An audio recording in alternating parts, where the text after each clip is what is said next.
When you play the Game of Thrones, you Subscribe and like. or you die. There is no middle ground. Alright, hello YouTube, and welcome back to the Grease Comedy YouTube channel. Today's video, we're going to be continuing on our series. You guys seem to like last week's video on Theon's best chapter. We're going to continue the series with Arya in this one, so we kind of had a unique one to start off. I kind of want to give Theon Greyjoy a little love. We're going to be going to Arya, one of the heavy hitters, and when I tell you, this was a tough decision on which one I wanted to put as the best chapter. Because initially, without doing any research, so initially when I was thinking back, I, right off the bat, thought I should put Arya's last chapter with Syrio in a Game of Thrones as the number one for her, because it is a really influential chapter in her as a character. She recites all of Syrio's teachings throughout the rest of the books, and it's just a really great chapter for Arya, but I just don't think that chapter can top Arya's last chapter in a Game of Thrones, which is also the chapter that Ned gets executed. So that is my choice for Arya's best chapter. Let me know what you guys think in the comments. But before we get into my reasons why, if you guys like to subscribe, like, and comment, please do. It helps the channel grow, reach our people that might like this content as well.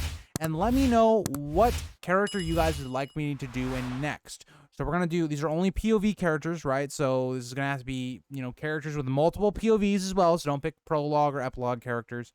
Preferably a character that has a POV. I had planned on doing probably Catelyn next week, but if you guys want a different one, let me know. So Arya's chapter kind of begins with her kind of, you know, escaping from all these guards and stuff, and she's kind of living on the streets as kind of a poor girl, basically, kind of living how a lot of people in Flea Bottom would. And what I love about this chapter is we really see the difference between Arya and Sansa. Arya is someone that's very much more of a resourcefulness, her survivability. She's really good. She's very street smart.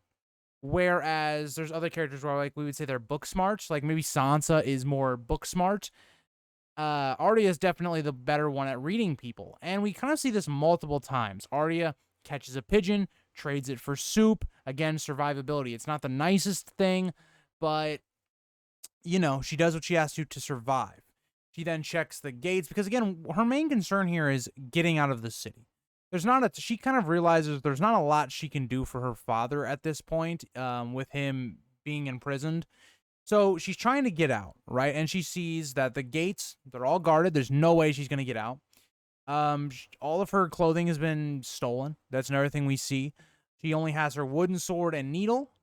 And the next thing she tries to do is she goes to the docks. And this is really what I think is one of the most awesome moments for Arya in the first book, because we kind of see how she understands what's going on. She's able to very much pick up what is going on a lot quicker than a lot of other characters would be in this scenario. So she goes to the docks and she sees two Stark men. Well, this is pretty odd. The Starks have been pretty much killed. All of the other guards have been killed. The people Arya knew are dead. Her father's in prison. So why would these guardsmen be on the deck in the wide open at a port? And Arya, in her mind, wants to believe that this is a way out, but realizes it's a trap, right? These are not her father's men. And this is where the main part of the chapter begins, with the ringing of the bells and going towards Eddard. So what I think is interesting about the first half of this chapter is we really see who Arya is. And it's something that's going to lead into especially the next book, where she's kind of having to survive, hide who she is, and use her resourcefulness. And it's some of the best character development and growth for a character as Arya is going to experience when she loses her father as well later on in this chapter. Now, I want to say, right, you guys may be disagreeing with me on what Arya chapter you think was the best. There are a lot of them. This was much harder than last week's. Theon's, I definitely knew which chapter I wanted. I think it was between maybe 2 or 3. I think there's almost like 8 or 10 chapters you could say is your favorite Arya chapter. I think for the first book, she has probably one of the best POVs outside of like Ned. even just to kind of say, like, I'm looking at Tower of the Hand. They have a review for the entire like book series. They give little summaries just for a refresher so I can do these videos. This is the 11th ranked chapter within, I believe, this book, which is interesting to me. I think it should be much higher, but it is what it is. So, getting back into what happens into this chapter. So, Arya, continuing on in the chapter, goes to the Sept, and she sees Ned, and there's all these other people around, Joffrey, Varys, kind of basically the council, and also Sansa. Now, Arya is sitting here, and Ned starts confessing to plotting to dethrone Joffrey, and Arya can see that there's something that's not right here. Arya knows that her father would never do this. She knows him better than this.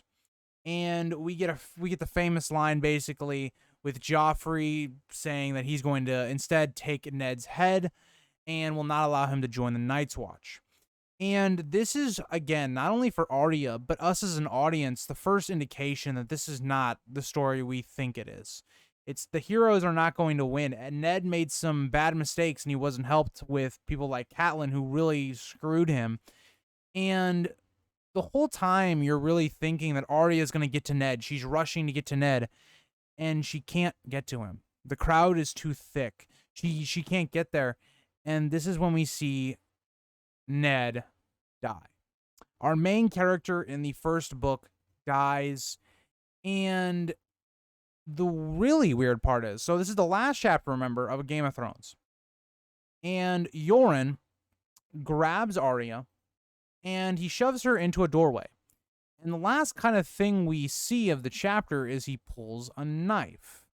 So it's a really weird way to end Arya's story, because is Yoren going to kill her? Is she going to die? Well, what's happening there? Are we going to have a major cluster where Arya and Ned, who are probably the two favorite out of maybe Tyrion, out of the three, are probably two of the best POVs? Are they going to die in one chapter?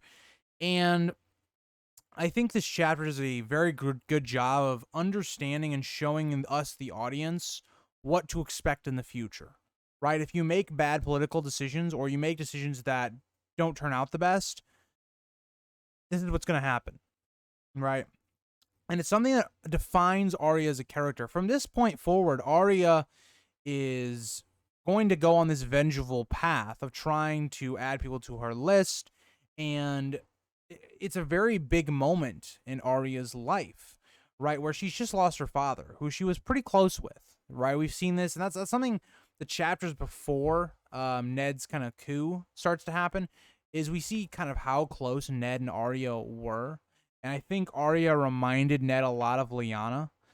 And this chapter is really heartbreaking from that side of it alone for Arya, because Arya is having to watch basically as her father is put down on a block to be executed. Now, she doesn't see the actual execution, but it's even worse when you have to sit there and imagine how it happened. And that's something that'll genuinely keep someone of, especially Arya's age, up at night. We see even the flip side of it, right? From Sansa. Sansa is someone that goes into a deep depression, crying and sadness. And Arya takes the other route. Arya takes the anger route, where yes, Arya is sad, but Arya is angry. She's vengeful after this. So it kind of shows, again, the stark contrast of the two characters, right? It's something that I think the first book does a really great job of, showing the differences between Arya and Sansa.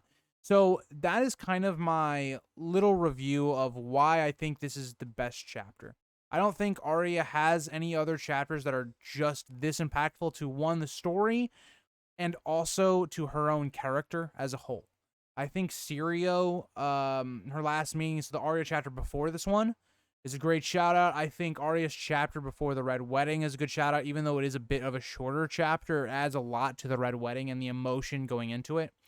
Other chapters, I think, with the Hound, right? So the Hound and Arya's kind of last chapter together.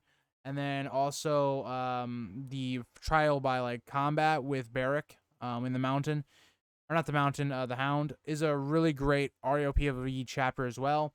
I will say this decision was definitely through the first 3 books. I think Arya's best POV chapters are in the first 3. But let me know what you guys think. Is there a chapter that I missed that should have been on here? Should have been her best chapter? Her escape even from Harrenhal is a good one. And all how that kind of turns out.